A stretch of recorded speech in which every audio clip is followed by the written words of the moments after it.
Started.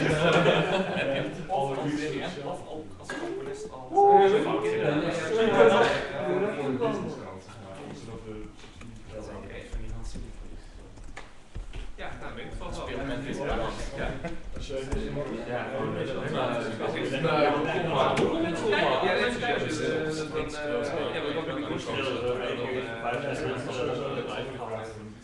Ook dan is niemand. We hebben één gast.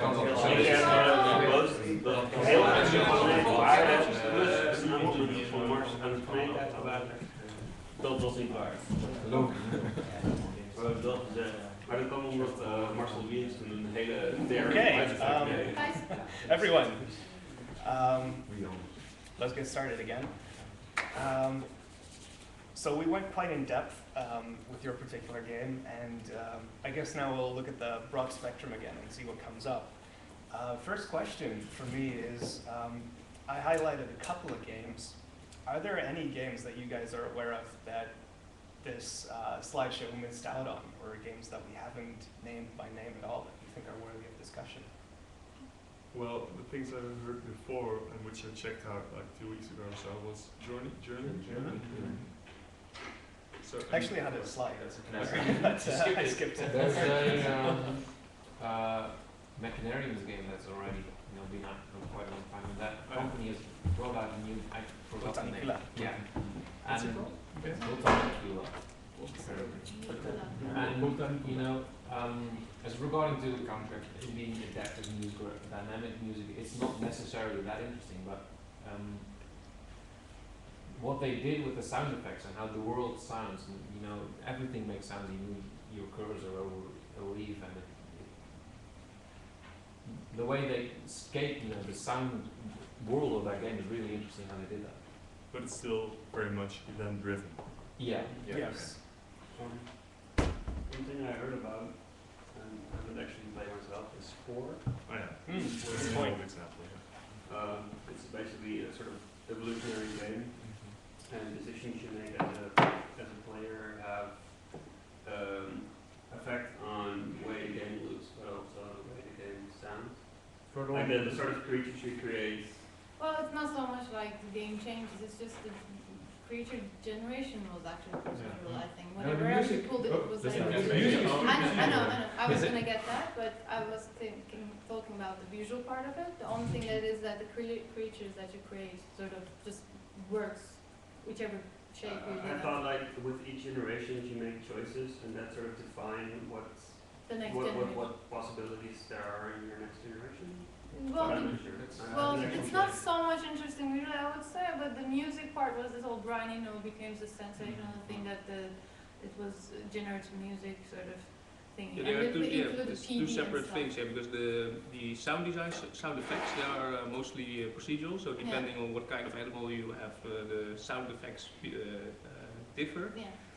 But the generative music part is mostly like it's a PD engine, so they made like their own EA PD engine out of it, so which became closed source also. But they also demonstrated it, how they programmed it, and it's mainly based on random. It's pretty much like a first year's Mux patch. Yeah, but then but with brilliant sound from Brian Eno. So it doesn't really matter that it's very much focused on random with certain presets, but The sound is just what they did was really special beyond this is that once you get to a certain stage you don't control just a creature but you control a nation, and you can, as a player, you can set the theme song for your nation, and you have a lot of controls to make melodies, and they somehow manage to, even if you click really randomly, they somehow still manage to make it sound like what you click, but still also make it sound cool. It's not really possible to really make it sound. Or is that the magic of the system? I think it was matched it was a pentatonal scale. So everything what you do is that you never get harsh dissonance, because they leave those two notes out. The notes that form the tritone are taken out of those diatonal scale, and then you get the pentatonic scale. So in practical, it fits any chord made out of the pentatonic scale, so they put like 2 or 3 chords underneath it. If you click all those things, then you never go wrong. But this is a trick. This is, It's simple, but it works. I've used it as well in interactive installations, and to vary the music, you just change the rhythm and you change. So you transpose it or modulate it to, up or down. It's but just it music works. theory, Yeah.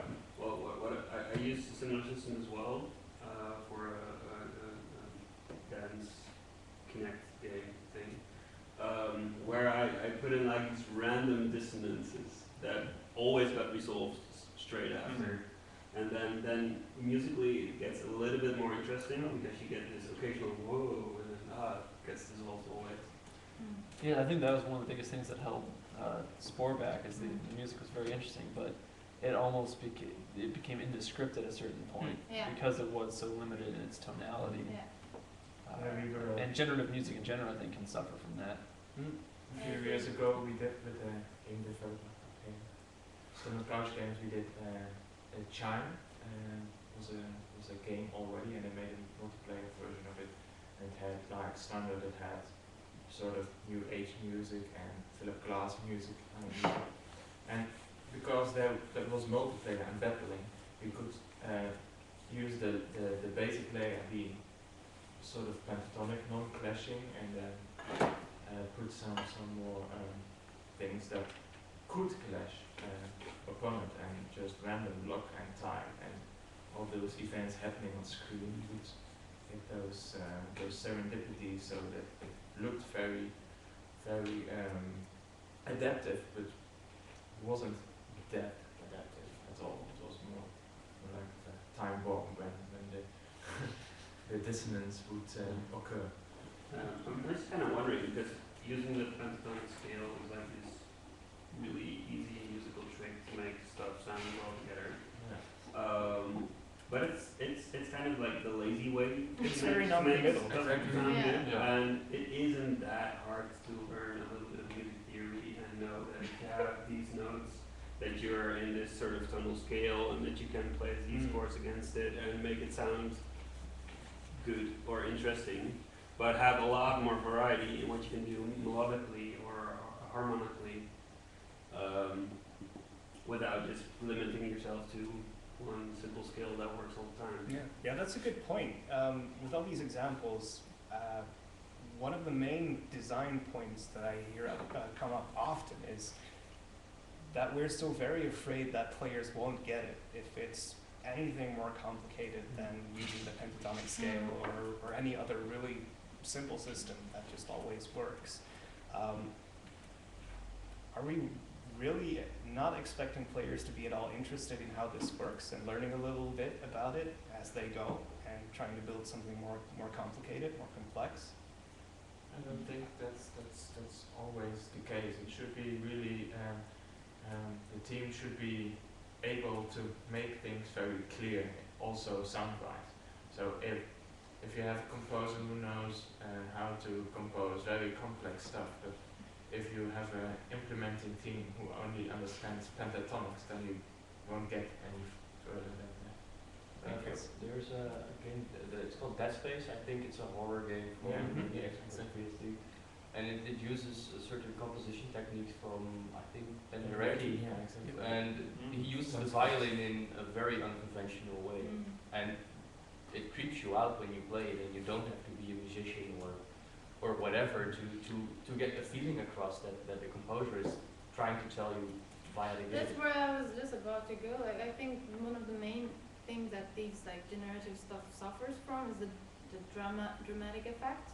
That is why you're using music and sound design, at least for me, is in these media especially, is for the dramatic effect, the power of it, the emotional, whatever, or also functional. They could be functional, obviously, to communicate certain use cues regarding the gameplay or the game state, whatever. But it touches something that most other things cannot touch, is the emotional side of things.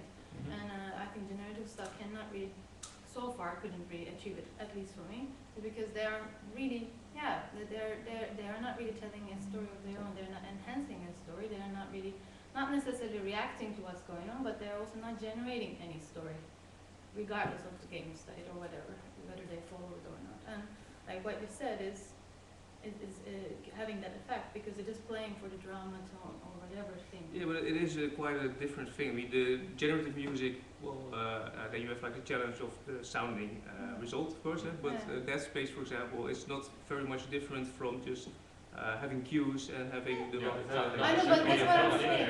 It's working because they are doing that method is working for the drama effect. But generative stuff so far couldn't find the trick to make that dramatic so far. Well, I like the thing Thijs said, like adding dissonance and resolving it and stuff like that. Maybe because we're taking the easy shortcut. You should. But I would sort of, I mean, what I did was also like sort of a trick to make it slightly more interesting than Bentonic, given my time restraint of building it. But what would be much more interesting, I think, is really knowing your music theory and knowing how to modulate from one state to another state in a musically interesting way, and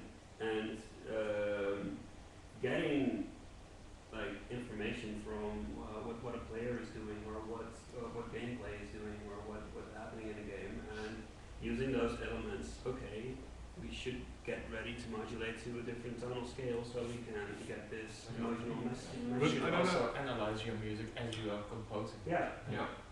As a composer, I'm much more focused on timbre of sound than on musical, than on really like notation and stuff. So, but you could take you could translate modulating from one tonal form to another. Yeah, of course you can. But theoretically for me, actually, I would base it much more on feeling, Just, the difficulty is you cannot program feeling. No, but then maybe you can use your music theory as like a vehicle to achieve that, or maybe you can just game test it as much as you can, to make sure you get the feeling you desire. I think you need music theory in the program stage, because if you really want to go for the dramatic way, you have to know what you do in a music theoretical way, and then explain it in a dramaturgical way to your programmer, and he will implement it, and then it should work in some way. I think part of the problem is as soon as people start talking about generative music, people always imagine, kind of sort of a generative music machine. You press a button and then you can come out from polka to death metal. That's polka. But that's completely not what you're looking for. Because you're looking for a system that incorporates, generative aspects. A system that sometimes chooses between different options it has. But you as a composer are still able to style or this sounds too much to me like when technique or when like a theory is going to dictate the music, where it should be the other way around, when you have like, we were just talking about inspiration, if you have like inspiration and you write an inspired piece, that will definitely evoke some emotion to a player,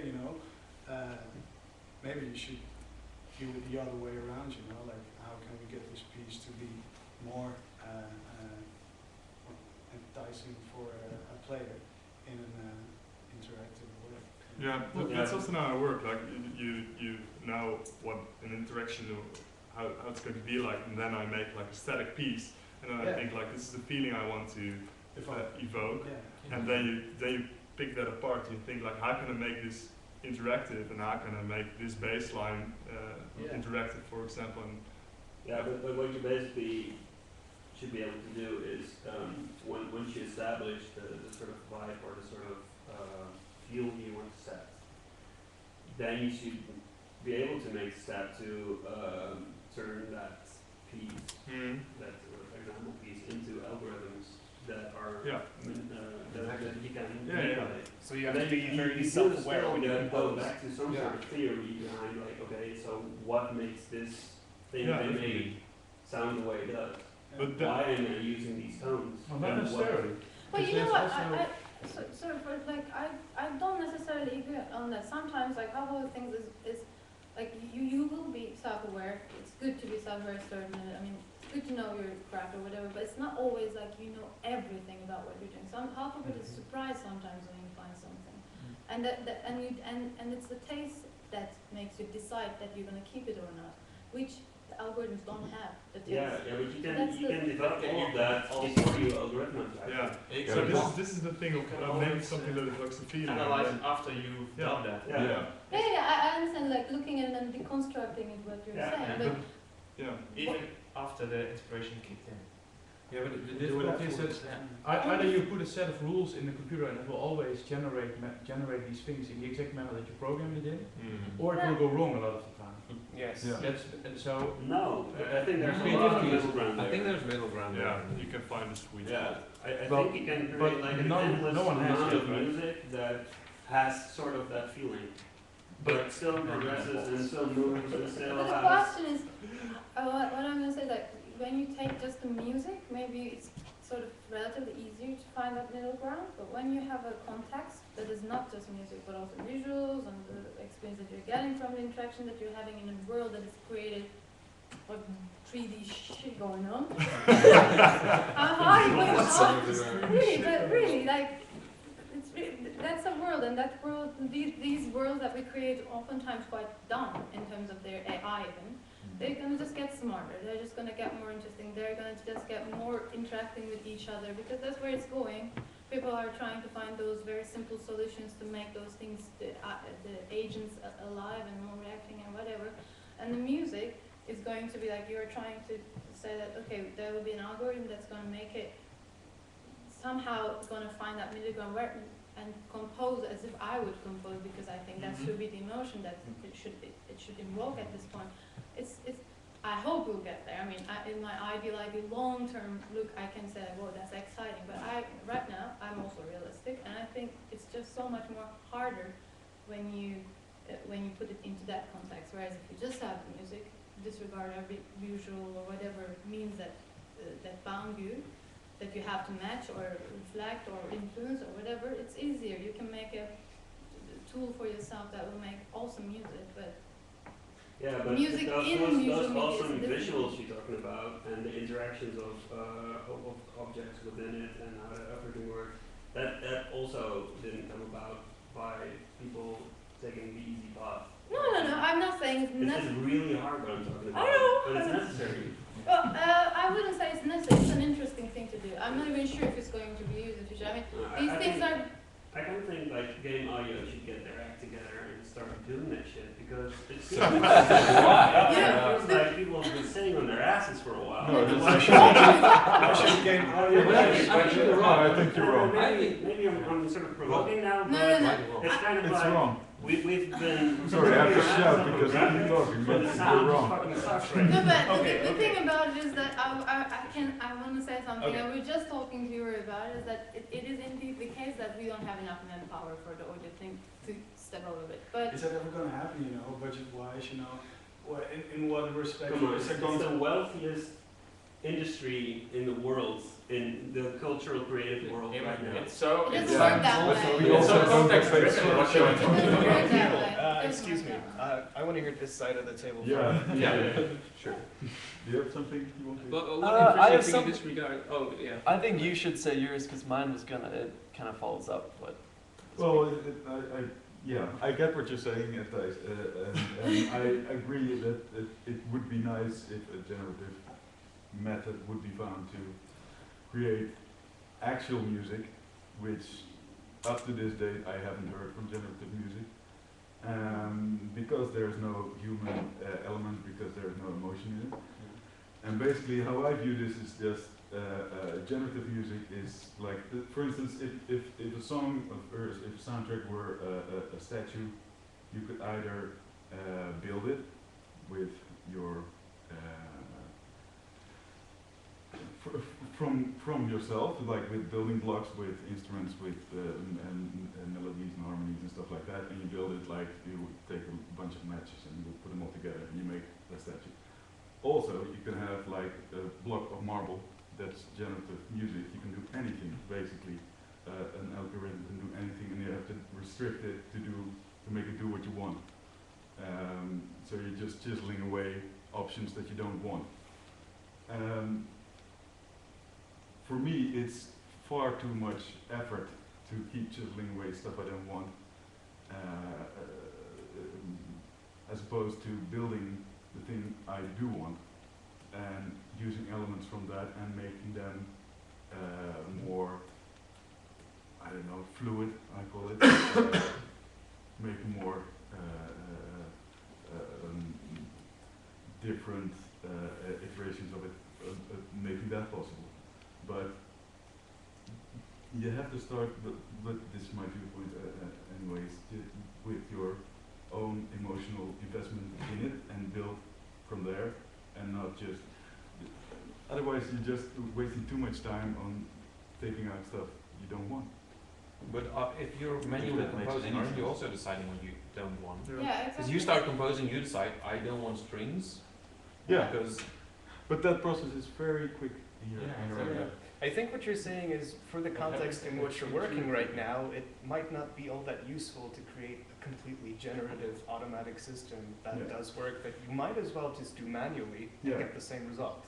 Exactly. So within the context that we are now, which is applied music that should underscore emotional context for something that already exists, is generative music really the way to go? Or is the manual approach good enough?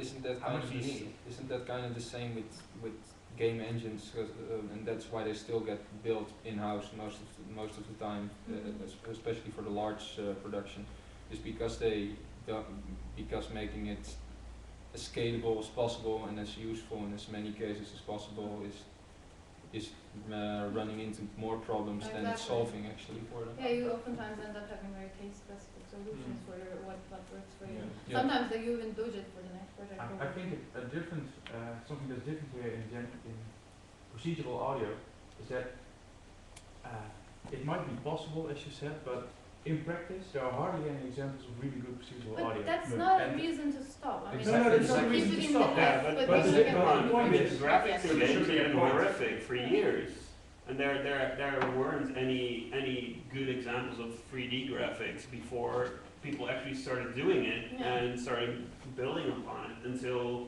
The difference decades is later it started to look okay. the difference is that when I in game graphics there was not something else that looked better and it was still game graphics. While in game audio, you can get something pre-composed that sounds awesome, or you can get something procedural that sounds mediocre at best. So, if you actually want to change this, then you'll first need to make something that sounds awesome. Only then will game companies be interested, or at least the bigger companies. Which is there's a reason you only show right now we games. are in a space where we can create awesomely sounding stuff that's completely generated. We are already there, not in the game world, but in the composing world. I mean, early composition is just from the 50s. It's not a recent thing. I think we're kind of almost trapping ourselves with these discussions, because we're saying it's either this or it's this or it's this, but the future of game music is not one or the other, it's all combined into one system. So it's not figuring out how we can make a generative system that's so good that it can mimic real life human being. It's how we can compose enough pre-recorded music to be the underlying that and can put be on top of exactly the generative becomes the augmenter. Because that's what I meant. You know, generative music, and people immediately think, well, you press a button and a whole range of anything could come out, and that's not what you want. But isn't this what Proteus does as well? I mean, there are like real recorded clarinets in there, right? Stuff like that. I mean, that's what I heard, and that was obviously recorded beforehand. And there are all these sounds, like interactive sounds, which are just which you trigger, which are in key with the pre-recorded material. Which is a really lame way. Yeah, it's a pretty lame way when you think about it as a music tech person. Yeah. But it works somehow. Well, if it's great for the player, then it's never late.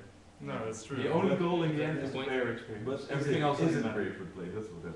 Well, Proteus is very well known at the moment for the unique atmosphere and specifically for the music. So saying that Proteus is lame music is really... Well, it does. I'm not questioning the whole game itself, but is the music system that awesome? That's what I'm. Does it have to be if it's communicating the experience that it requires to generate? And even if it's not, I think you say it's not yet. Yeah, but I think the awesomeness of a music system is defined by how good it is for the player. That's the If only it's real a definition of like things. a linear, just one chunk of 1 hour piece of music, and it works great with the game, why not? Is that really so? Because if you translate that idea to graphics, is the Graphics is one big fake. If you can fake it and it looks great, then it's good. There's a lot of, most graphics algorithms are bullshit. But they look good. Yeah, but like people are using Minecraft. What is it for the graphics? No, what I mean is that in good-looking games, most graphics are fake. Oh yeah. They're not really simulating proper lighting, but they're doing it in a way that looks good. And in the end, that's the only thing that matters, that it looks good. Suggestion. In the end, you're running on a real-time system. If you look at Mirror's Edge is a first-person game. There have been people who modded the game so that you could actually put the camera behind the character and see what the entire body was doing. And well, it's just ridiculous. Sometimes the head and the arms are moving forward because it's first person, and well, the head has the camera and the arms are in view, and the feet just remain there. There's 20 meters behind, and there's just a stretched body in the middle. It doesn't matter because the player can't see it. It's all fake. It's all smoke and mirrors, and that's okay. That kind of comes down to I think it's also a sort of a personality trait, almost the tendency to choose between as if it's black and white only. Like what real is has to be scientifically, technically real, whereas what real has to be real. As in, I believe this is real. This could be real. Like I would buy it. Like I would believe that it's believable. Yeah. Someone in the chat also said that we might also, as composers, we would also learn compositional techniques that better fit in with the generative properties of the system. So that we as composers think about ways to incorporate these generative elements into our music. So it's not only about defining something and then building on top of it, but taking it into account beforehand. Well, the first non-linear music was in the 18th century with Mozart. Yeah, the dice games. Yeah.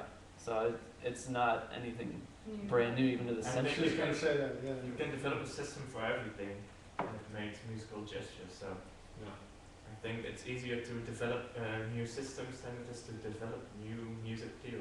It depends on the way you implement the music in the game, but you know, like creating music to work towards a certain goal. You know, it's like all this thing in the book for composers actually, but the most normal thing for composers in the book, you know, everyone used to do that in the 16th century too. You know? So it's not. I think the hardest combination is finding the hardest thing is finding a combination between manual composition, to which a lot of people are used and still used today, and generative procedural composition, and combining it without choosing either one. I think the hardest thing is matching that to user experience. So when a player is playing that that you don't hear like, oh, this is the computer doing something, oh, this is something that's composed, but to just feel like, oh, hey, it totally makes sense. That also ties in with every kind of game, as long as the music system is some sort of mystery, you accept it. But as long as that the system becomes interactive, which means you do a certain thing and it always has the same result, it's not that special anymore. That also it ties takes away with the magic. what the anonymous person in the chat is saying, that non-linear music composed in the 18th and 19th century, like those dice games, was still performed. So there was still a certain feeling to it, there was still expression put into it.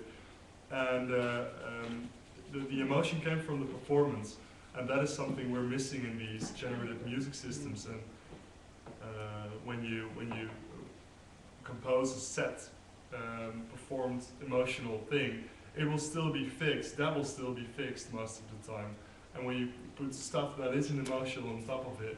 Yeah, but I think a big problem there also lies in the fact that a lot of these sort of compositions, like generative compositions, focus way too much on note material and not enough on temporal. Yeah, that's what I was saying before as well. As a composer, sound designer, I'm mainly thinking about the temporal aspects and composing from that view. But that's also just numbers and I don't know how the But tools that you even guys temporal use. change should be done in a musical way, otherwise you still get random information. It's It would be really interesting to have like what they had in the movies in the 1920s, you know, real orchestra playing along with Yeah. players. Yeah.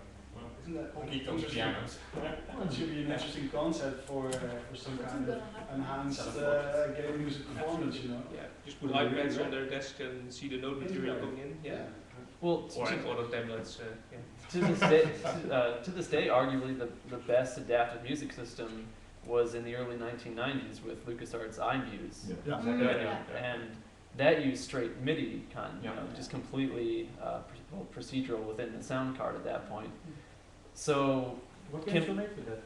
what's that? X-Wing. I think Grim Fandango might have used it. What made it so Yeah, good? it's triangle. Yeah. I think that as well. Yeah. I'm okay with the point and click games. Yeah, and X-Wing was particularly cool because it took John Williams' actual score from Star Wars, broke it down into components, and assembled it into a music engine Yeah. that could then be. But that's also what Bernard Herrmann did for the Alpha Pixel music. He just composed it in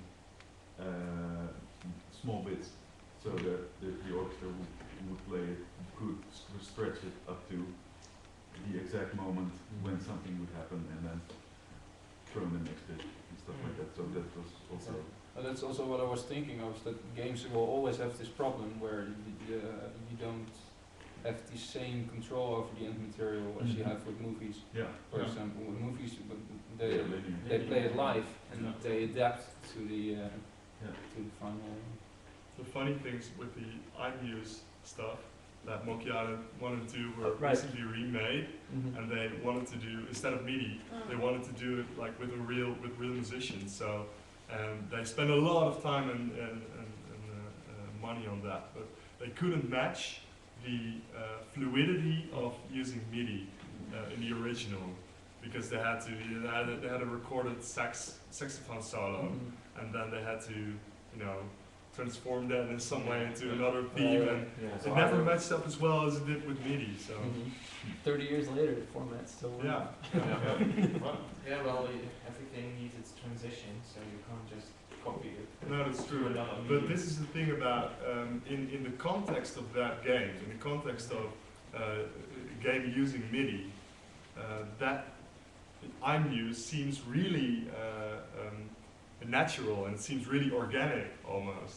But in the context of using it now, like with recorded audio, it seems like really harsh and.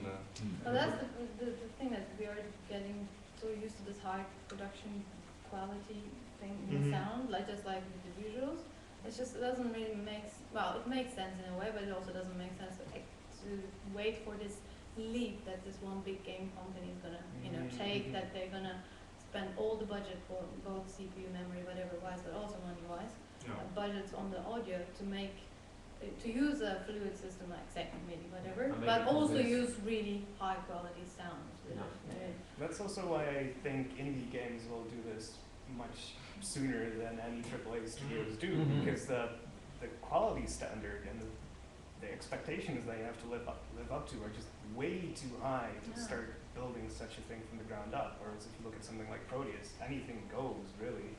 So I'm also thinking, can't we sidestep the problem for a bit, at least for a couple of years, and not try to use generative systems for a game like Dead Space or one of those AAA games, but something simpler that is more abstract in concept, or at least more abstracted. Isn't that where the whole indie scene comes in? Because they're willing to take risks. And If you walk up to a AAA studio, they call you for your soundtrack and you pitch a project with generative music, I don't think they are gonna buy it because it's far too dangerous. No, they're gonna turn you away. They play safe. Yeah, and but I like a that. huge 200 piece. With indie games, it's also often the case that one of the people who starts making the game is a musician himself. Yes. And in these big games, that's hardly the case. The musician is found afterwards, not the core member. But that's what I really like about this indie. I'm not really into games. I'm not a gamer or anything. But that's what I really like about these small indie games that come out for iOS, for example. I found some examples like Pug's Love Beats, which also uses PD as an underlying thing. So for those who don't know, the audio, it's almost like a sequencer, but like it's also a game. So and then there might be some of you can. That's exactly the experimentality. Yeah. But it's also quite interesting that I find with a lot of these music inspired games, I like it on the one hand. On the other hand, it feels like there's this sort of game shell that's been put That's on. true. It Yeah. feels like over a tech demo from music. Yeah, It's exactly. like, yeah, we know But- that. but, Like these you know, sequences but- have been around for since I don't know when. But now, instead of having buttons that actually control the thing, you have to use a controller that's not really used for it, and Yeah. then it becomes hard to play the sequencer. Yeah, that's another Yeah. point I Yeah. kind of wanted to get to. We're giving ourselves a really hard time in that we're not doing enough, or that we should be doing more complex things, but it's really hard. But we're not at all criticizing game concepts and game designs themselves. I mean, if they don't lend themselves to doing interesting things with music, why bother? Exactly. We should also not be going too much that direction, by the way. We should also. Why is that? Well, we shouldn't get lazy as well. We should find a. I There's think these also- questions actually think you should stick to are too much musician centered, and they're not enough centered around the fact, what it is you work for. You have to, of course, there's a big difference between indie games based on thinking from a musician's point of view, compared to like big console games. But what's gonna pay for your existence? That's like the ultimate question, actually. And then it's going to be maybe a question, what necessity is there going to be for us to have these really, sophisticated systems? Because in the end, it's going to be based on CPU. It's going to be based on customers buying. Yeah, but the thing is, But I can refuse to take that as a reason Yeah, to I not told go the further business- in I'm life. not saying that. Sure, there's a practicality of making a living, but Yeah. that is not the reason at all. I think all. the main reason is But- context. You but- should be Yeah. aware of what context you compose for and what is possible at all. If everything is possible, go for it. If nothing is possible, go for it in a different way. It's always it has been that way. I think like if you really want to look into future, for one, CPU is like the least of your problems. That's going to be like what we do right now is going to look childish compared to what's happening in a few years. I wasn't insinuating just these specific points as big problems. I was just like focusing on us, like maybe looking at it from a different viewpoint. You mean And our I want ambitions are to musician centered. Yeah, Yeah. but Yeah, that's what I'm that's totally saying. understandable. It's just what I would say is like coming from that perspective is because we are mostly like that. But it doesn't necessarily exclude the more gamer or say common player or whatever what was it, common denominator thingy. It doesn't necessarily exclude that. It doesn't No, necessarily just include it either. But I think most of us will agree that yes, obviously making a living is a big thing, but it ideally shouldn't be the only driving thing that runs your. That's not also what I'm saying. But I'm saying you have to also take into account the realism of what's going to happen. Yeah, but because we were just saying, what user experience is like one of the most important things, But we're musicians, so we have like a sixth sense for sound in games anyway. But what's going to come across for the average person? The average person is not a musician. Yeah, but I think I like, thought that was kind of an absent question. if you flip that agree, around, but- if we right now don't start focusing on these things and developing these things, then the general public will never get in touch with them, and in a few years we'll still be in the same bag.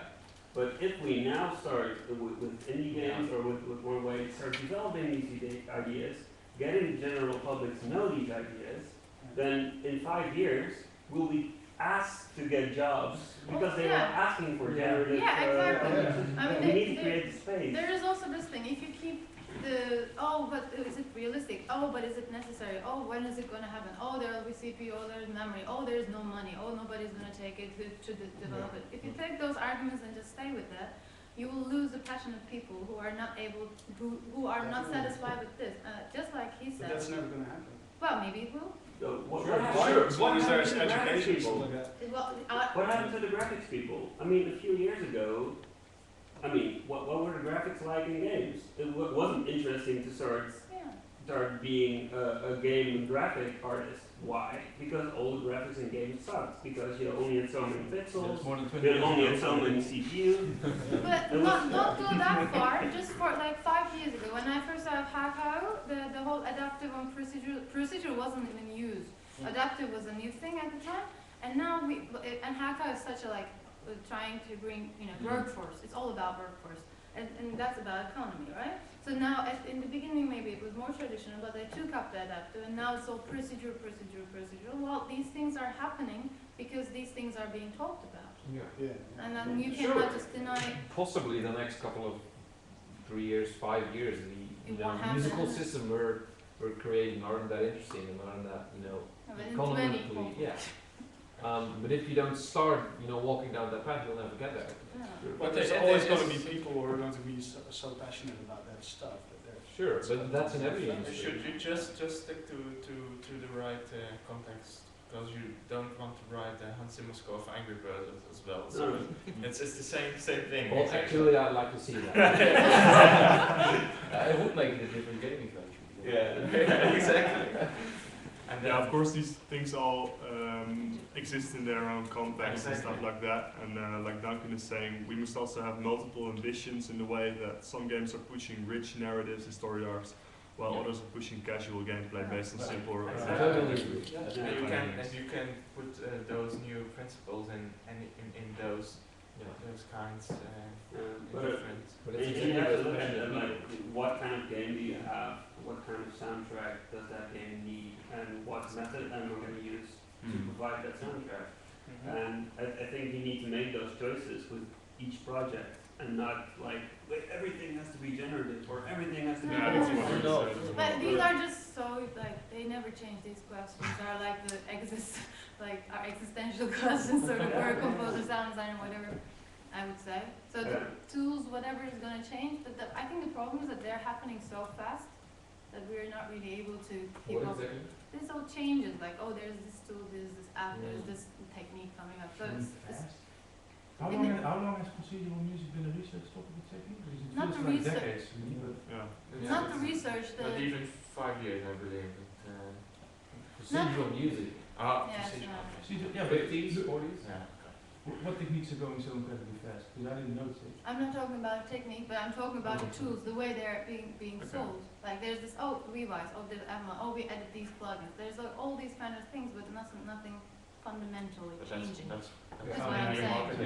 So you can't get your head around it. Next time you will do a short introduction of all the tools, right? Because as not a game audio person, I only know PD and Max because I use that. Yeah, I'll do both an introduction of all the game-specific creation tools and the stuff, a broad overview of what you'd use in the studio to create music, and stuff that you'd use on stage to create music. And then we'll have 5 minutes to discuss. Yes.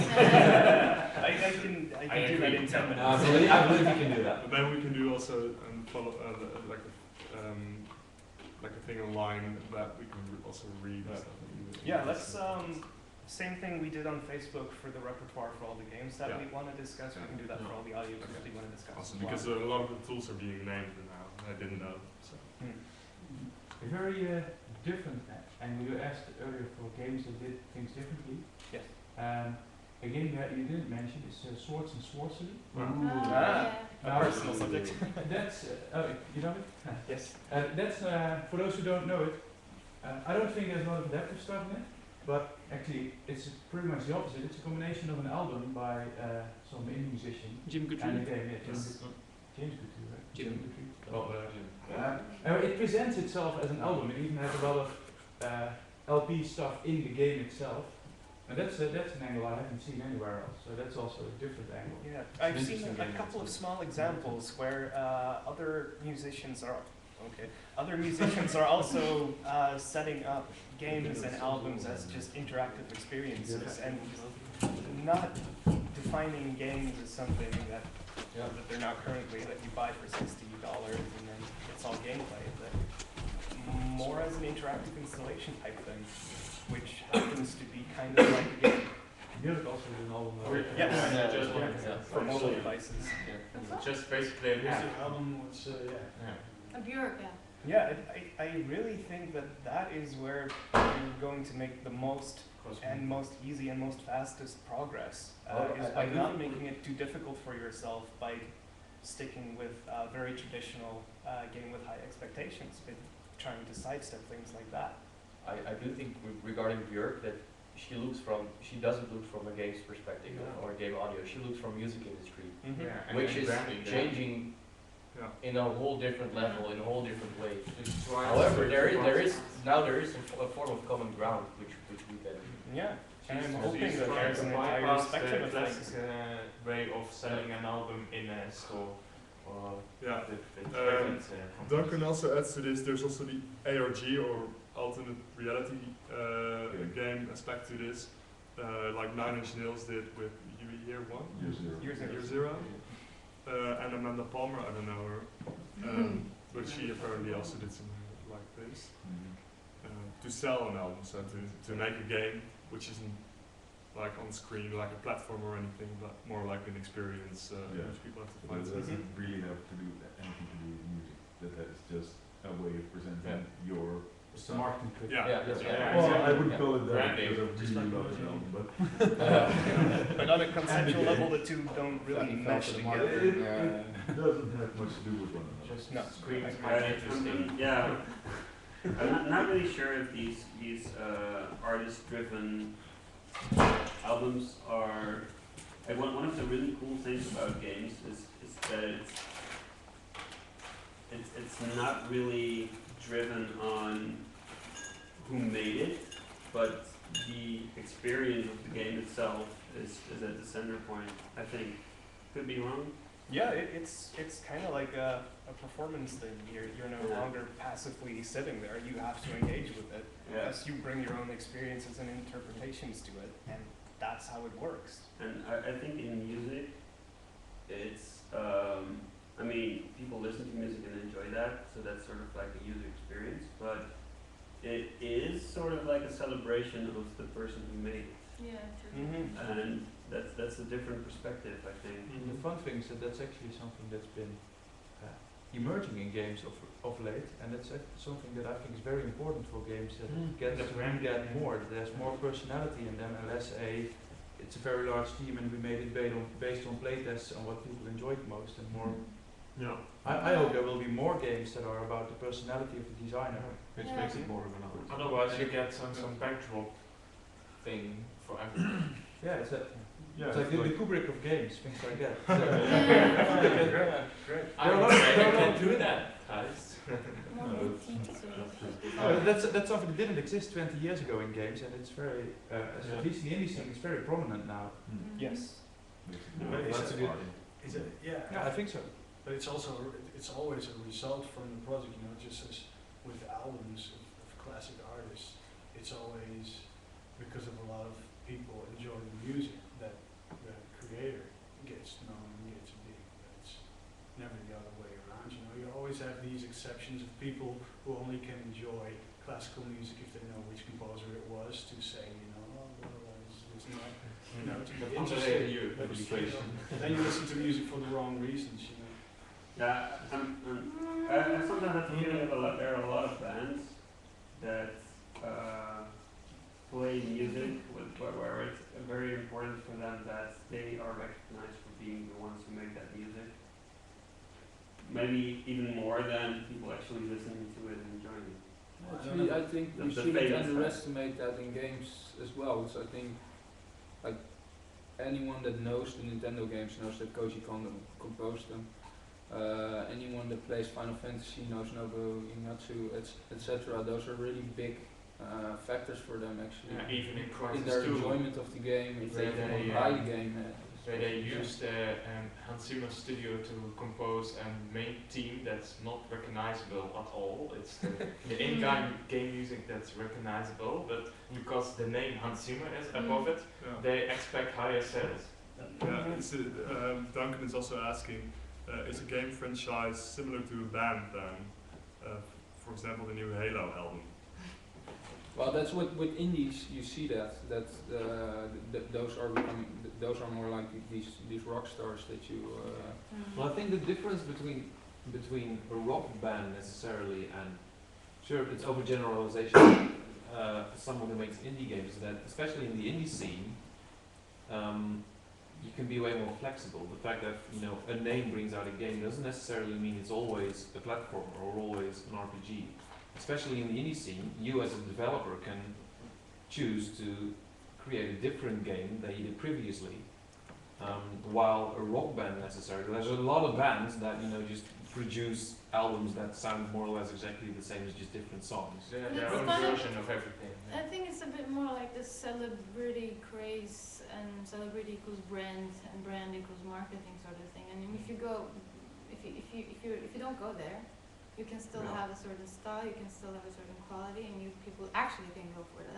It's more like maybe even like books. I mean, you like an author with a writing style, and not every book is going to be good, but you like. And sure, there are authors that only write horror or only write fantasy, but that doesn't necessarily mean that's the only option.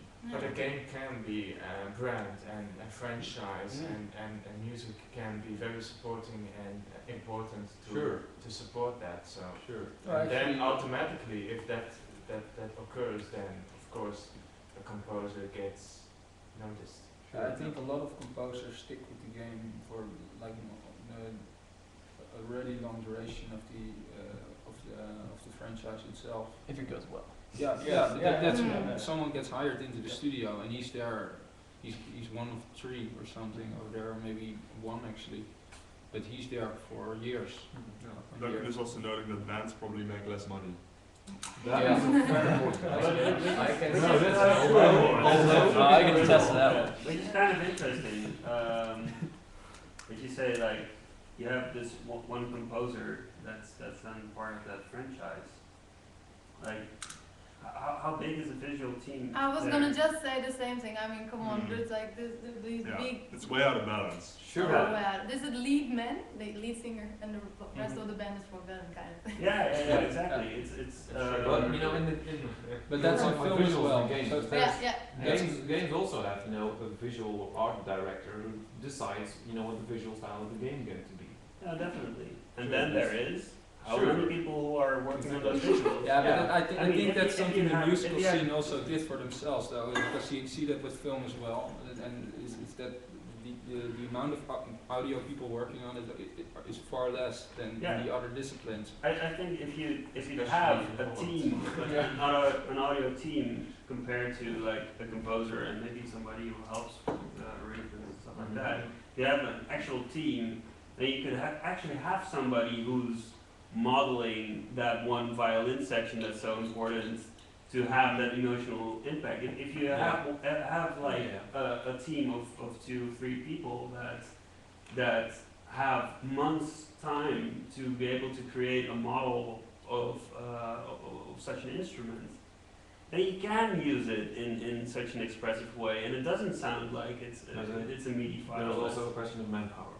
But if you take if it would be possible to get audio the same type of importance as graphics have. You're looking at this from the entirely wrong way, because actually audio is considered very important in games, but it just doesn't take that much time to make audio that sounds good. There's graphics that are on par with really good graphics or really good audio. Really good graphics just takes 100 times as much time. And of course you can spend the same amount of time on audio, but the improvement you'll get out of that is very small. It's at least audible to a smaller group, maybe trained musicians who think, oh, this is more profound music, this is more counterpoint like, and normal users just grab the atmosphere that's underneath it. And I do agree with you, except for the more technical part of music. Because I do think game development, companies could, for example, use or spend more manpower on not necessarily the music itself, but on the implementation issue. But there are a lot of really complex tools around already. Just imagine for a random game that's out now, putting 10 times as many musicians on it. No one will no one except musicians themselves will notice it anything changes. It's not an improvement for the audience. And I think it will be better eventually if then different people work around it. If there's one composer, It's his stamp he puts on the music. If there's 10 different people, you might be able to hear it, and then it forms a discontinuity. But if you have like or something. But if you look at it in a classical sense, you have one composer, yes, but you have an orchestra that plays it. That's a team of people who actively work on the timbre that's being created right there. Yeah, but you're seeing that in games as well. It's like Nintendo games have a lot of orchestral music right now. Yeah, but that's it's a money issue, and it's but also I think like creating orchestral scores for games is I think one of the least interesting areas of game audio that's out there. You might want to comment on that. That's also another context thing, I think. Yeah, I think like in that, yes, there's a grand tradition of film music. But you don't have to go from that, and you don't have to go to it's no film problem. music to go. It doesn't need improvement. But I think what we aim for is an entirely different thing. It's not like creating the same sort of scores but with a different technique. It's creating an entirely new genre of game audio. But that can be done with an orchestra as well. You don't have to link an orchestra to You film don't have to music. use an orchestra. I think the possibility with an orchestra are still like limitless. I mean, we can still write for the orchestra for eternity and still find new things, and especially in a interactive context, I think then the opportunities are even more. But next to that, I think that this make-believe that games are, like also the visual aspect, with good sounding audio, you can also have interaction with, like a little bit of the make-believe, little bit of true interaction. There's a serendipity that things just catch up by chance and look like they are brilliantly We played. have a review of Swords and Soldiers that gave us bonus points for the fantastic adaptive audio. We don't have adaptive audio. But the music, every track starts off slowly a bit, and then we time it like, usually fighting starts at around this time. So the music picks up speed at that point. The same happened with BioShock. It won like a bunch of awards for interactive music, but it's all just aleatoric, and it's just coincidences. But then the user's brain, BioShock at least the music starts when something. It reacts to the game at all, while in Swords and Soldiers it's just, it starts playing at the start of a match and it ends at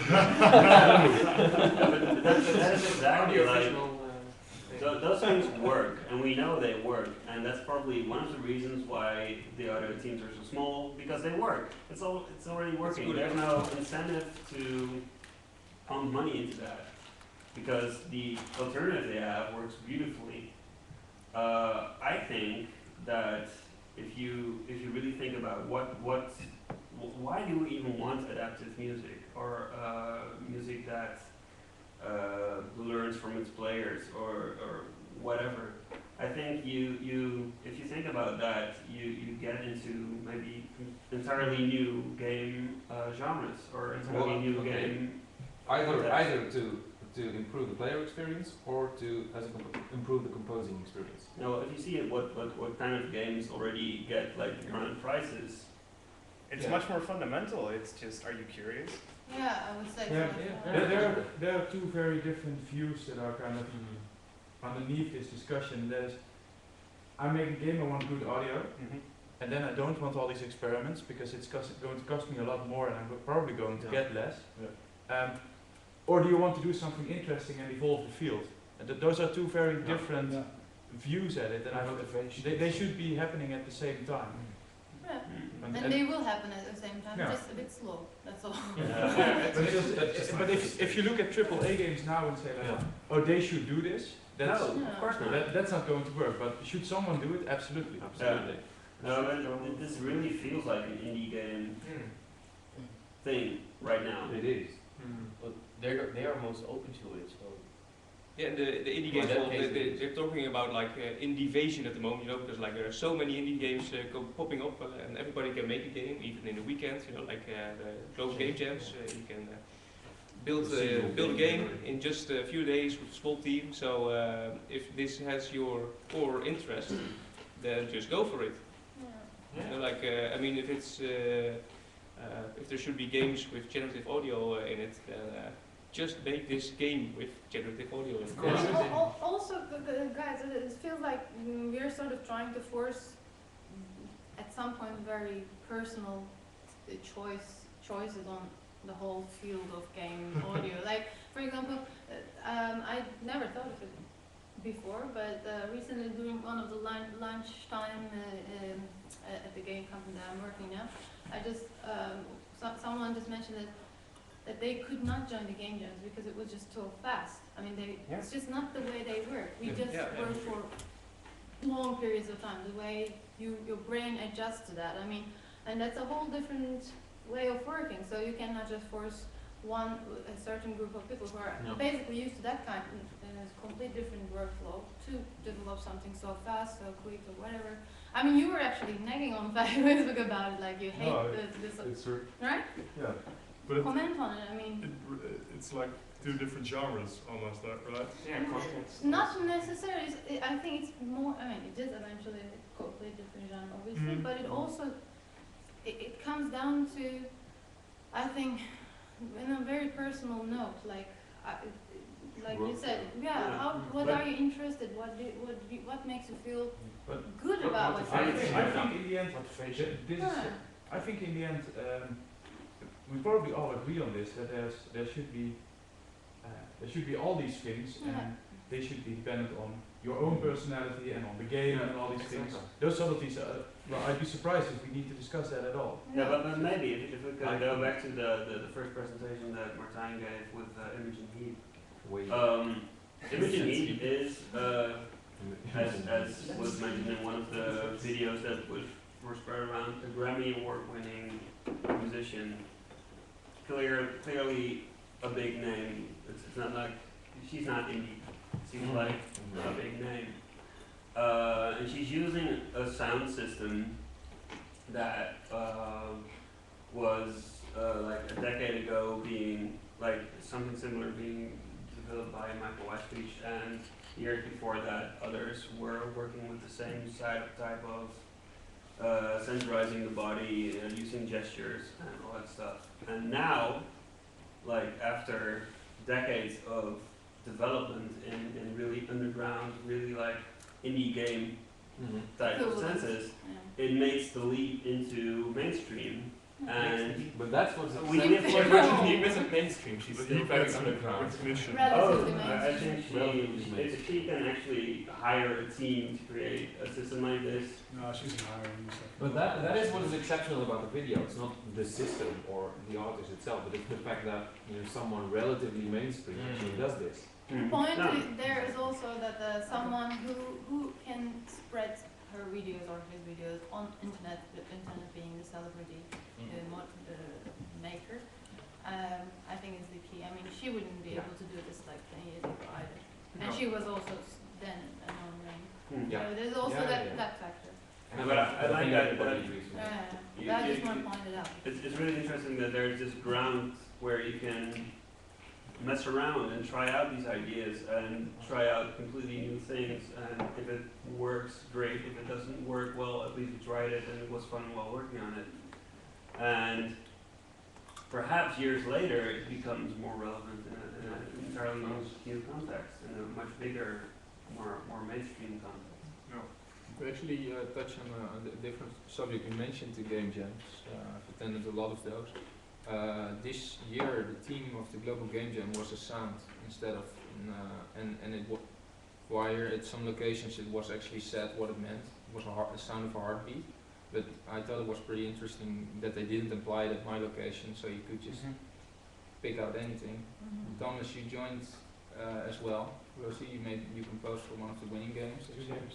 Did you see a difference in the way the team approached the game design now that sound was a central aspect of the Actually, to game? quickly interject, my team actually thought the actual sample of the heartbeat should be used inside the game. Yeah, we did that too. Oh, that's also a way to interpret it. Yeah.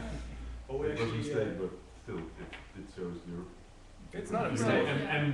Well, you thought you had it, you thought you it was a requirement to use the to heartbeat. use the sample of Yeah. In the end, everything's a guideline, what they give as an input. Yeah. it was definitely used as a guideline for one of the games I worked for.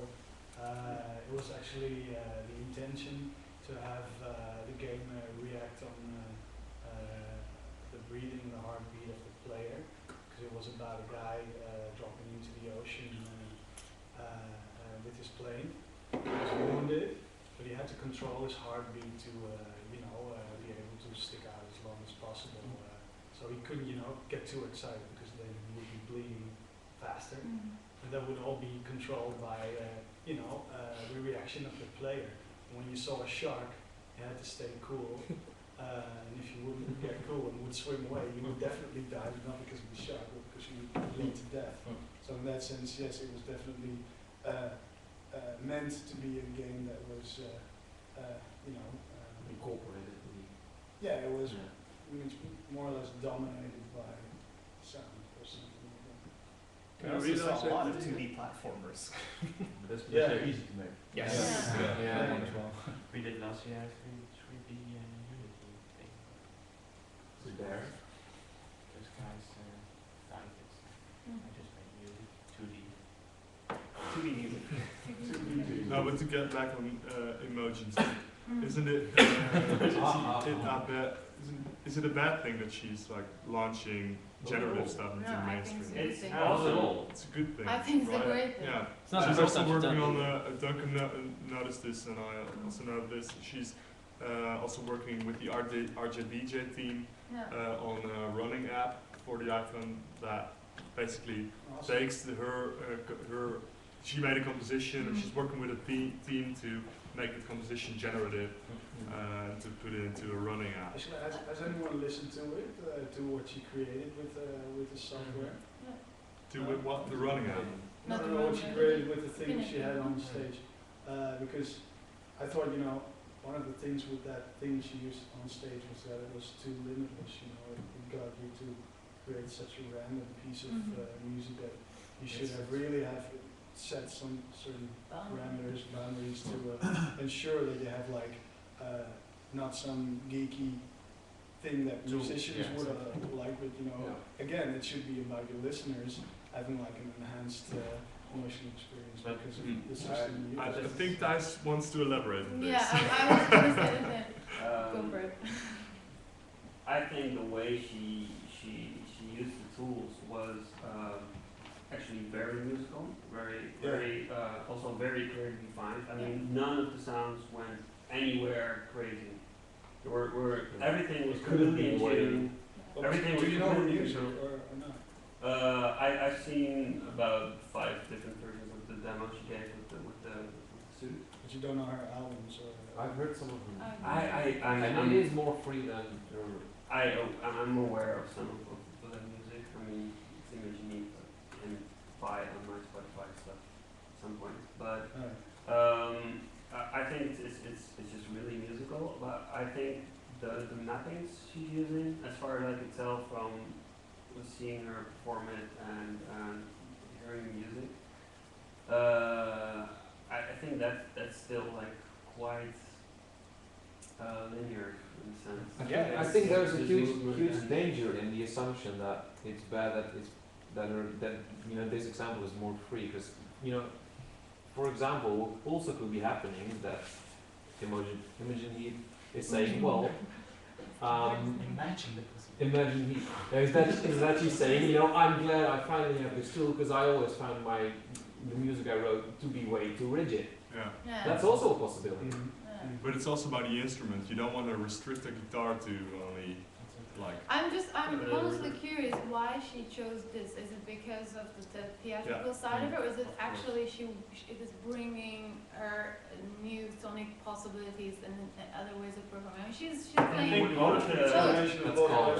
the beginning, she had it, Mm-hmm. and before she had it, she was really like, you know, Doing that. I'm a big fan of her, and she has to use a lot of different samplers Yeah. to initiate all the sounds she has in her music in a live way, you know. So when you have that kind of stuff, it will really help you to make that more easy. But then again, you would have to make some parameters to go. But I think it's completely also bonkers on it, you know? I think it's also the point Joost pointed out at Shadow Fortress already, that in the beginning it's a nice show and people like it already because you do it at all. Mm-hmm. And she at that point she still has time enough to develop to really make something Personal, interesting in it, because listening to that I thought it worked technically, but even in a musical way.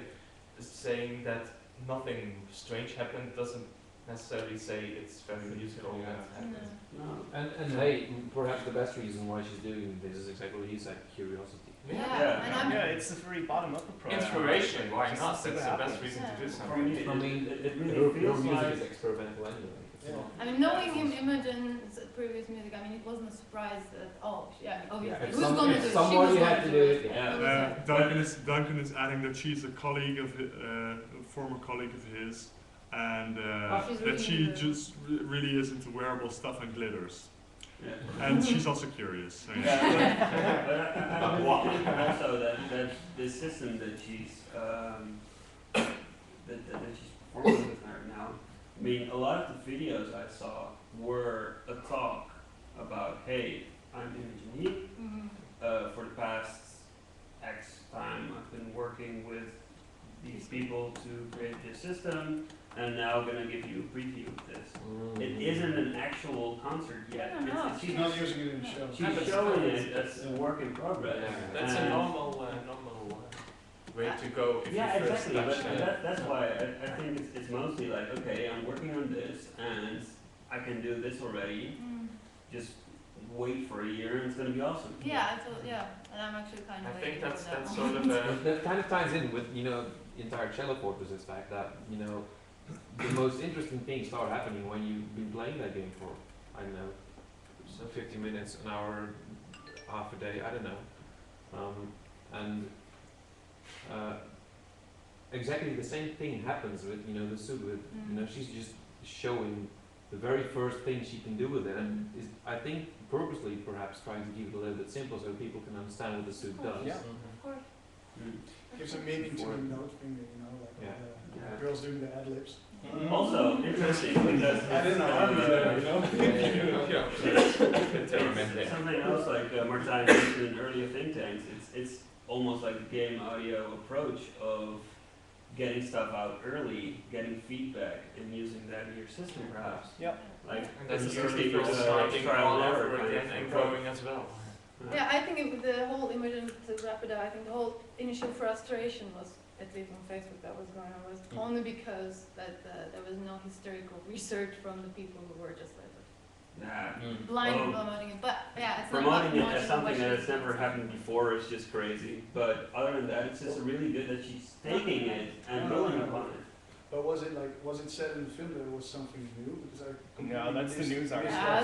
that's the news articles, and she probably knows it. Yeah, of she has course. heard of it, but it has no added value for the general But public. media just blows up everything. It's not as if she asks the media to tell people No, that. media is always like that. But No, Michael Weisfeld is really like a. I mean, who would know them, right? I mean, Please don't tell him. Yeah. Only Thijs would do that. I think that's a normal way to go. Someone develops something, and you go like a sawtooth up, and then it goes down to the mainstream, and they go the same way again, and it spreads that way. As long as it spreads, I think I'm okay. I would have waited until I would have finished the system to something fantastic and then go to Michael Jackson. Standing at his very Think about it. It's like So while she's doing that, what are we gonna do about California? Let's ask that one. I mean, mean, Yeah. you guys have been like, I've been all this passionate and ambitious and everything, but when it comes to putting your hand under the stone, as we say in Turkish, I'm under the stone. to lift it up. Yeah, so a brief preview of session 3. What are we going to do? Session 2. So session 2 is session What are we 2 doing now? Yeah. What Yeah, are people? He's the only one doing this. This ties in with the algorithmic and procedural music concept we were talking about earlier, because I've just started my master's degree at the HBU, and the basic idea of the entire master is how to use algorithmic composition in a game and ensure that it actually sounds musical. And I'm really at a start, and I've got a half a year to go yet. But that is something I'd like to dive into, because we've been talking about stuff like that for a long time, but I think it's time to actually start moving in that direction. And are you working with game designers on that as well? I'd like to. I always hear this, these experiments from one discipline side, and then they're always going to lack. Exactly. The biggest problem is that, because it's hugely ambitious for half a year, so what I did is I restrict myself to saying I'm only going to do 8-bit retro music, because there's also a lot of games that do that, but you need to find a game that would actually benefit from such a system. Because I just don't want to, tag on a game purely for the reason that there's a game on it, so then I can say it's valid. The feature creep. Yeah, exactly. There has to be a game that actually, would benefit from the system. Can I jump in there and say that I'd like to work on a design like that? Sure. And maybe we should talk about that. We should shake hands again. Awesome. Sure. Yeah, this is a very selfish reason I wanted to do this. I just want to be inspired and find people to work with and actually start experimenting with some of these things. No, I loved it. And make them I happen. loved it. And anyone who wants to join us, Cool. sure, welcome. Yeah, as for my part, I'm trying to be both a game designer, a game programmer, a composer, and sound designer all in one. Same to me, but I don't just do these things. Because I'd like to do game design, but I don't think I should be doing that to this project. I think you should be. The more you are familiar as a composer with game design, I don't want to. okay. That's a different. You don't have to, but you don't I think if you want to it's experiment, but it's also simply a time question. Yes. So I'm a Definitely true. I'm so busy, like specializing still in whatever it is I'm doing in music, that I wouldn't have any time specializing or getting to know. Yeah, but at the same time, something like Celeforce would never be made if I weren't a musician and a game No, designer. Exactly. So they're important. I think they're both important. The diehard composers, if a game ever needs some kind of classical reference to some kind of orchestral score, just an example. And of course, the people who make Shadow Fortress to make matters clear, I have designed games like game design, because it's not as if I'm purely a music technologist and I'm making this awesomely cool tech demo that doesn't exactly work with games. Because I totally understand why you asked the question, because it's really important that it actually works in a game, because otherwise you can say you have the system, but who actually is waiting for a system that works on its own but not in a game.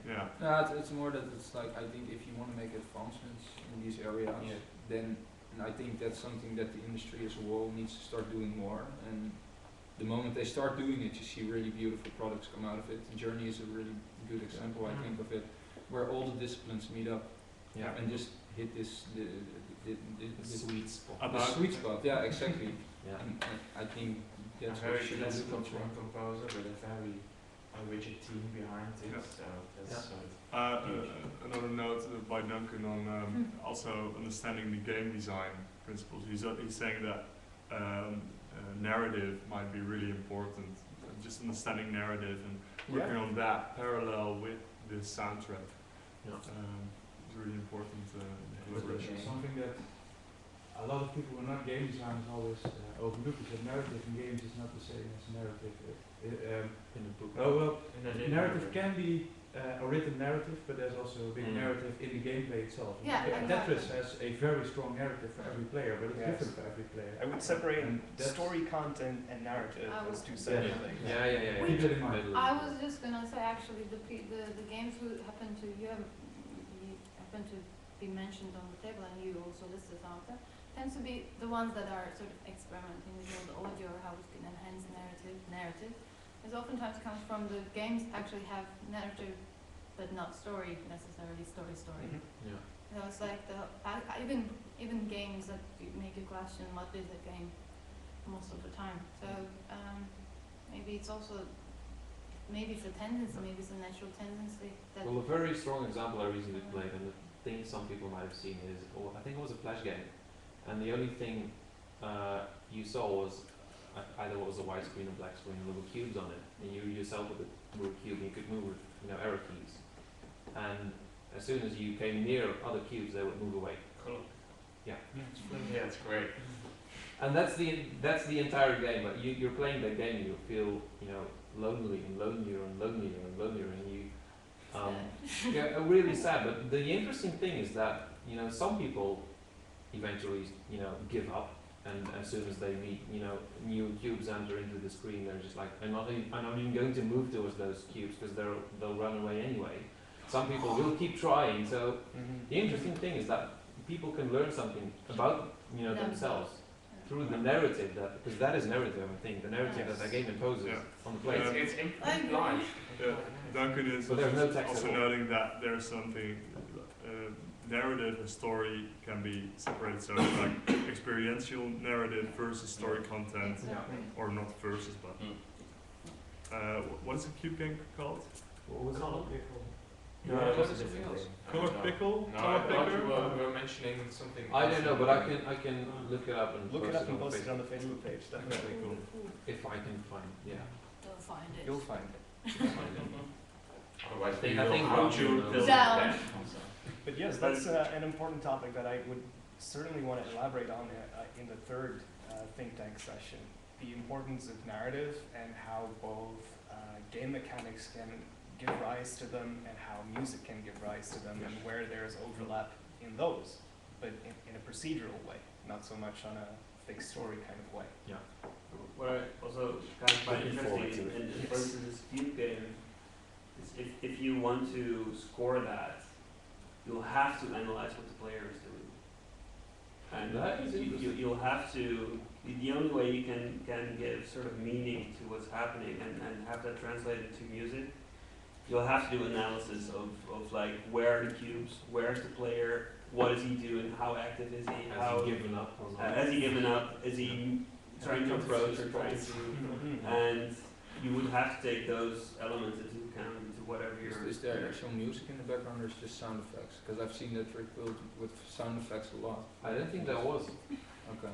No music. Well, if there was music, it wasn't music that, as far as I noticed, did anything, adaptively or.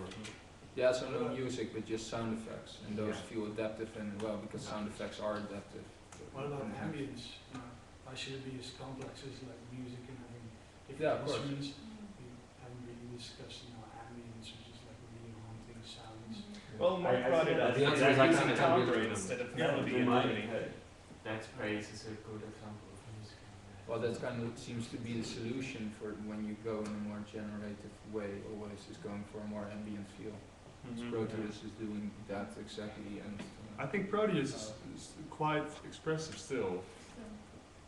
I think. It's quite articulated in terms of rhythm and overall structure, yeah. I'm talking more about like soundscapes, like evolving moods and stuff. Yes. Like droning stuff. I didn't. Proteus think is in a that soundscape. the soundscapes are Does it music feel like a soundscape? equals.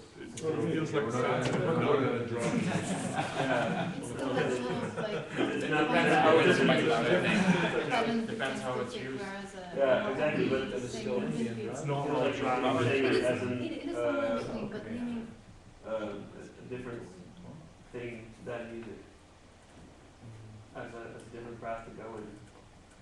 Talk No, about no, sound. no, we're not going to do Yeah, that. it's There's a sound- difference between soundscape. music. I'm not saying it's two different things.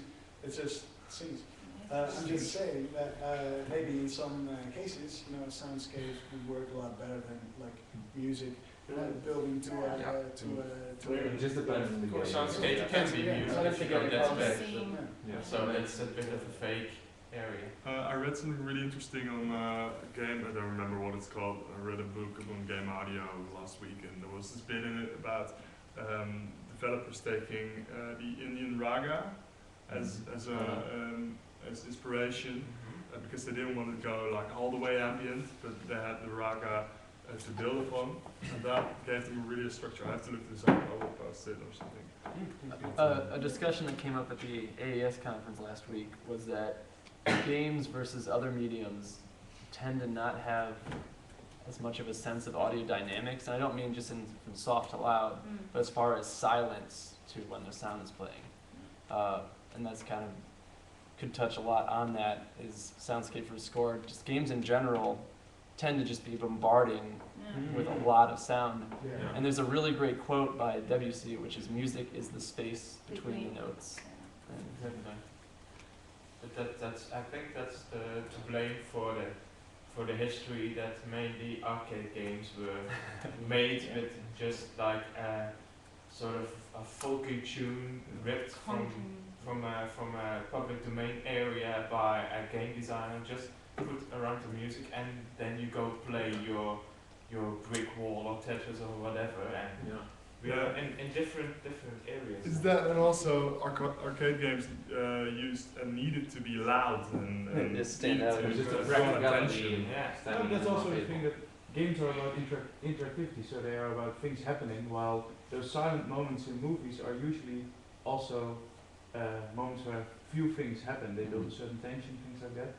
And Important. You can do that that in games hardly, as well. You can yeah, do but that. in practice it hardly works because Well, you know, it's it's like- some It's genre something that's experimented with.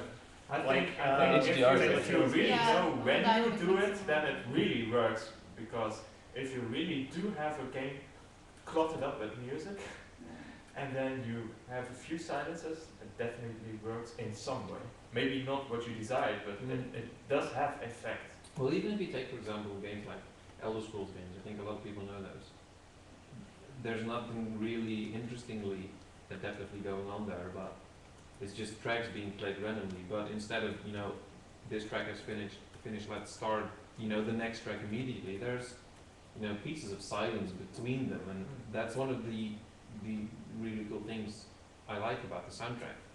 That's what made that's really giving some air and space and Exactly. breathing. The thing about it is that we're always talking about the soundtrack, but it's kind of music, but soundtrack also has all the effects and the stuff that you No, just but input. exactly because of that reason. Because you're, you know, for example, you're playing Skyrim and you're walking, you know, on top of a mountain somewhere completely alone, and then, you know, the last notes of the music that had just played fade out, and the only thing you're left There's the world. with is, you know, the sound of walking through snow And no enemies.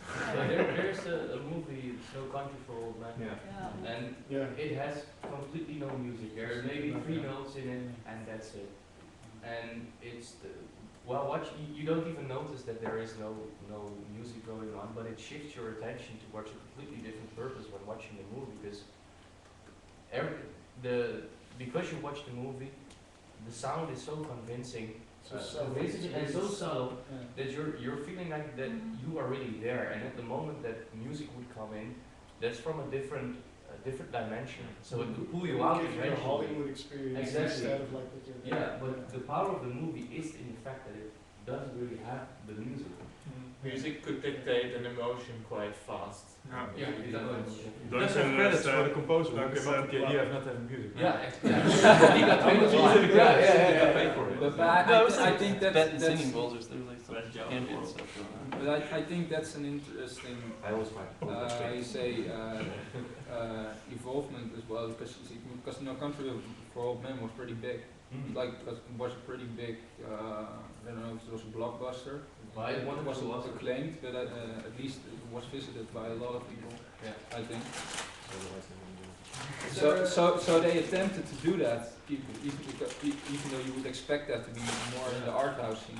However, I think it's really a bold decision Yeah. Yeah, to say, but let's cut the music. but it's clearly something that's been done and been worked on in the art house scene. Yeah, for it's been years proven and in years the art and house. years. Yeah, but that's And how then it goes with adopted by everything. You mainstream first prove it in the art house scene, and then you mainstream. take it to mainstream Yeah. if there's no risk anymore. What about like, you know, you have a lot of albums which are like mixed in 5.1, you know, you need like 5 speakers to listen to that kind of stuff.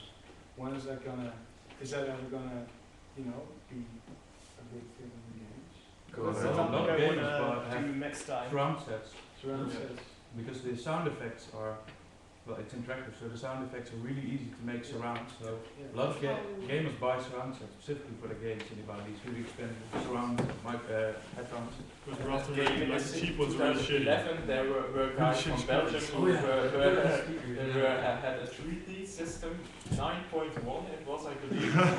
they added the y-axis to the systems, and they had a voice of God speaker. I'm curious about that. Did you hear anything in the AS about these topics, like technical or? Actually, Dolby. Yeah, that loudness thing. We actually got a demo of the Atmos system. Yeah. It's pretty amazing. It will never be a consumer product. It's It's a scalable. So this speaker array we heard had 36 speakers, I was curious about that. including stereo subs and 2 overhead arrays. Yeah, stereo sub. Yeah, that's actually the coolest part because you feel shock waves move through you. That is cool. If anything, just make everything else 5.2.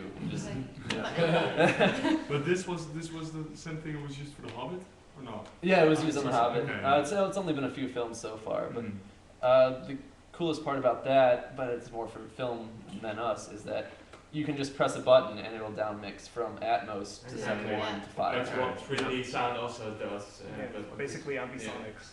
Yeah. But the cool thing was what they did when they hit old mono record from the 30s, really legendary recording. They outmixed it 9.1. So that was pretty How did cool. Did that actually add anything? Yeah, it sounded like you were. Well, it was not stereo as we know it, like something left and right. It was everywhere. It was filling the space, so it did the same trick in a phantom kind of way. But it worked for me. It was like I was actually there at the stage with the note. Cool. I think we need to wrap up, right? Let's No do idea that. then. There's It's, one remark that came up a couple of times that I'd like to at least react to. Yeah. So a couple of times it was said, oh, the games industry is so rich and the audio isn't. That I've heard it a couple of times. Just so you know, that's not the case. There's a lot of money in the games industry, but there's a lot of people who hardly make any money. Just look at Stolen Couch, for example. You guys, as far as I know, are not very rich. I'm not part of Stolen Couch. Oh, you're not? Okay, well. So don't You let make me- but the indie scene is so big now because there's an enormous amount of people who make games as how it goes with bands. Most bands are hobby things that completely fail but that are fun to do. There's a lot of gaming like that. And my company is very successful at the moment, but we didn't make any money for 3 years. So if you think the games industry is like, oh, there's so much money here and there's so little money in sound, that's not the case, absolutely not. The AAA studios as well. There's a lot of money going around in those, but that mostly goes through the publishers. It's not like they get 50% royalties on the titles that they produce. They get their salary paid. That's it. I don't think there's anyone here who actually thinks like game developers themselves are pretty rich. I got into music, so I could get away. It's just that I think what we're trying to address from a music standpoint is that music adds at least 50% of the experience.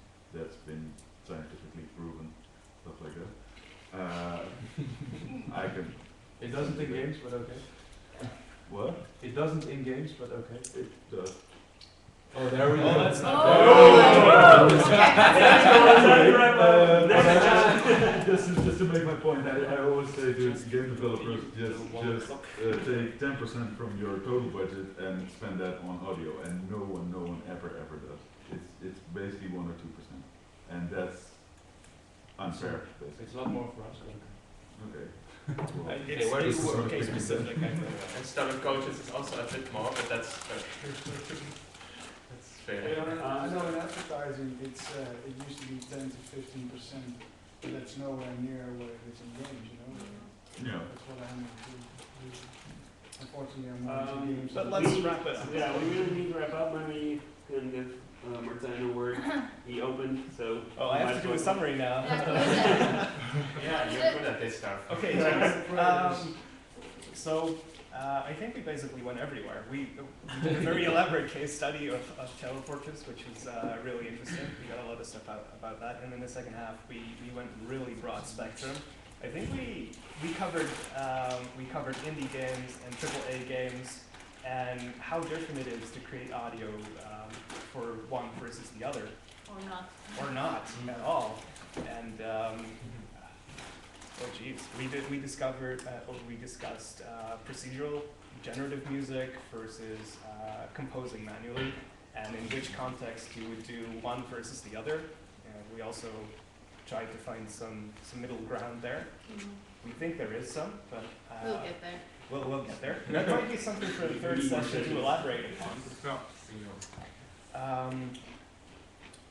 We also started going towards game mechanics and game concepts and how well they lend themselves to actually creating audio for them in specific ways, and maybe something needs to change there, and maybe something like that can happen in the indie game scene. We got to the point where we discussed narrative and how game mechanics give rise to narrative and how audio can give rise to narrative. There's a lot of overlap there. I think that's also worthy of discussing further in the third session. And then at the last bit, we got to actually the rendition of audio, speaker setups, or using headphones, and what kind of a different impact that can have on your experience. And I think that's something I also really want to bring up in the next session, where we discuss tools and hardware, because it's still very important to what you can do and can't do. Spatialization is crucial for games, and there's only so much you can do with stereo. There's much more you can do with surround sound, but then not everybody is going to have that in their homes, especially something like Atmos. Definitely not. So, but are there other possibilities there, like using binaural audio, HRTF? And is that being explored? So again, we could do some case studies there and see the limitations of such a system, or where else it can go. And dealing with the limitations of certain contexts, like composing for an iPad application or an iPhone. Yeah. So I guess that's something for next time. We get more down to earth towards the hardware that we have and the kind of limitations that they pose. And then in the third session, we'll just throw everything together and see. Make a nice pie out of it. So So to the viewers at home, tune in next time. But guys and gals, I would really like to thank you all for coming and thank you and for discussing so organizing this. vividly. Well, thank you for organizing this as well, because I hardly brought you all to this place. That's what you guys did. Big shout out to the Dutch Game Garden. Big shout out. Thank you, Dutch Game Garden. Who paid for our drinks and snacks? I didn't. Oh, guys did. Yeah, okay. This dude. Oh. Oh, you're too kind. What? You're too kind. He generated this.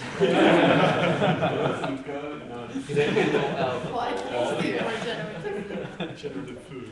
But yeah, thank you for your participation, and I hope to see you all next time. And let's create beautiful things. If not together, then by ourselves.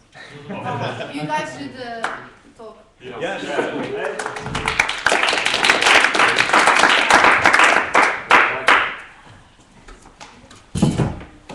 Before you guys start swearing, I'll turn it off. It's called, oh yeah, you can join it. It's called